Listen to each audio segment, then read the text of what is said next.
नमस्कार दोस्तों, आप सब कैसे हैं। देव एजुकेशन चैनल में आपका स्वागत है। जैसे कि हमने कल पिछले वीडियो में पढ़ा था, जेंडर के प्रकार, उनकी परिभाषाएं और एग्जाम्पल पढ़े थे और उनकी पहचान करने का तरीका पढ़ा था। तो थोड़ा हम रिवीजन कर लेते हैं कि मैस्कुलिन जेंडर क्या होता है।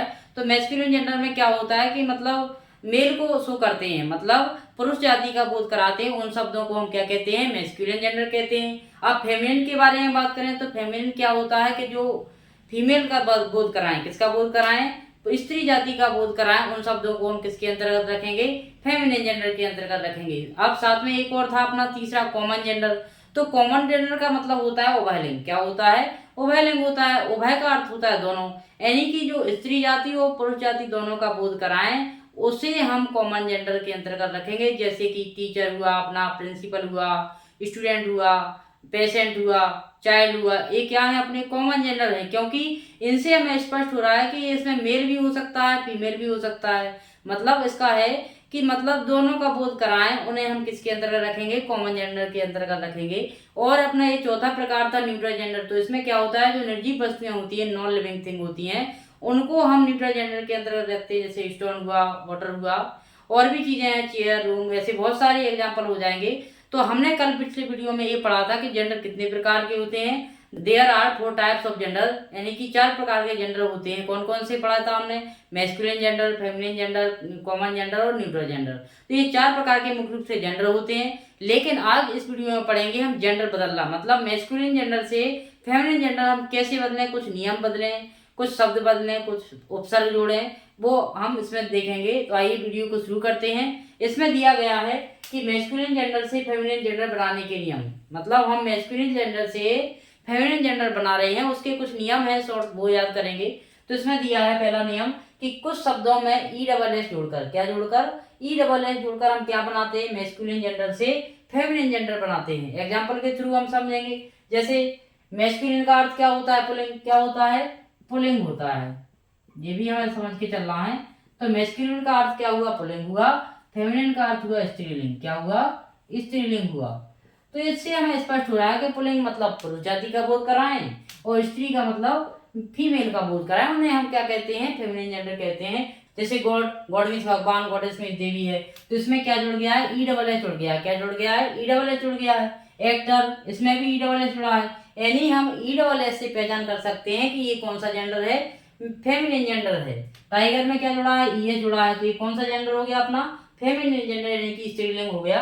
पोर्ट में क्या है? पोर्ट में भी ई डबल एस जुड़ा है। यानी कि हम याद रख सकते हैं कि कुछ शब्दों के बाद में हम ई डबल एस जोड़कर क्या बनाते हैं? मैस्कुलिन से फेमिनिन बनाते हैं। ये नियम है अपना। तो इस प्रकार से हमें नियम उदाहरण के तौर पर स्पष्ट हो रहा है। और अगला नियम दिया है कि कुछ शब्दों के पहले ही या सी प्रीफिक्स जोड़कर हम क्या बनाते हैं?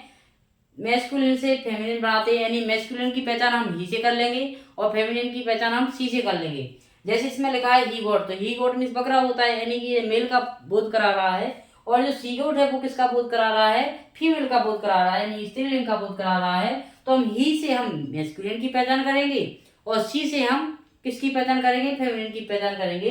तो ऐसे हमें कवर करते जाना है। क्योंकि हमने पिछले वीडियो में पढ़ा था कि इसमें मैस्कुलिन और परिभाषा पढ़ी थी मैं फेमिनिन की। तो मैस्कुलिन में पुल्लिंग होता है, फेमिनिन में स्त्रीलिंग होता है। और कॉमन में क्या होता है? कॉमन जो जेंडर होता है वो वायलिंग होता है। कॉमन जेंडर में क्या होता है कि जो मेल और फीमेल दोनों का बोध कराते हैं, पुल्लिंग और स्त्रीलिंग का बोध कराते हैं, उन्हें हम क्या कहते हैं? उभयलिंग कहते हैं। न्यूट्रल जेंडर निर्जीव वस्तुओं का बोध कराते हैं। तो इस वीडियो में हमने ये कवर किया है कि हम ई डबल एस जोड़कर क्या बनाते हैं? ई डबल एस जोड़कर मैस्कुलिन जेंडर से फेमिनिन जेंडर बनाते हैं। और प्रीफिक्स जोड़कर भी हम क्या बनाते हैं? मैस्कुलिन से फेमिनिन बनाते हैं। इस प्रकार से हमें याद करते जाना है। यदि आप पिछले वीडियो देखना चाहते हैं, जैसे एक वचन से बहुवचन बनाने के नियम, तो उनको प्लेलिस्ट में जाकर देख सकते हैं। यदि आप इनको देखना चाहते हैं जेंडर को, उसके भी आप प्लेलिस्ट में जाकर देख सकते हैं और उनके नियम पढ़ सकते हैं। क्या होता है कि ये बेसिक है, वैसे छोटी क्लास में आपने पढ़ा होगा। जैसे जब कोई स्टूडेंट क्या होता है 9th-10th में पहुंचता है, तो वो डायरेक्ट 10 से स्टार्ट कर देता है या इन टॉपिकों को छोड़ देता है किसी कारणवश, तो उन्हें आने वाले टॉपिक जो अगले हैं उनमें समस्या नहीं लगती। क्योंकि हमें ये भी तो आना चाहिए कि ये फीमेल है या फिर मेल का बोध करा रहा है। जैसे हमें ई डबल एस पढ़ा है, तो ये किसका बोध कराएगा? फीमेल का बोध कराएगा। तो ये नियम हमें याद भी तो होना चाहिए, नहीं तो कवर नहीं कर पाएंगे। और यही समस्या आती है कि इनको हम पढ़ते नहीं है, डायरेक्ट वो वाला टॉपिक पढ़ते हैं। क्योंकि हमें शुरू 9th-10th में इनको भी पढ़ना चाहिए, ताकि ताकि हमें आने वाली टॉपिक में कोई समस्या का सामना ना करना पड़े।